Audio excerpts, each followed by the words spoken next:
যে অঙ্কগুলো দিয়েছিলাম সবাই করে নিয়ে এসেছিস তো? হ্যাঁ ম্যাম। ম্যাম, আমার করা হয়নি।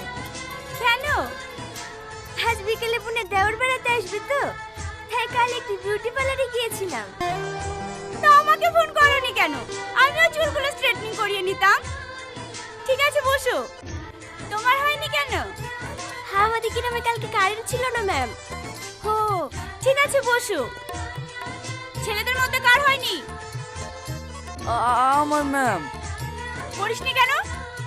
কালকে আমার চাচতো দাদি মরে গেছে তো, তাই করা হয়নি। দাদি মরে গেছে তো কি হয়েছে? হ্যাঁ, অঙ্ক তো দাদি করেছে তো নাকি?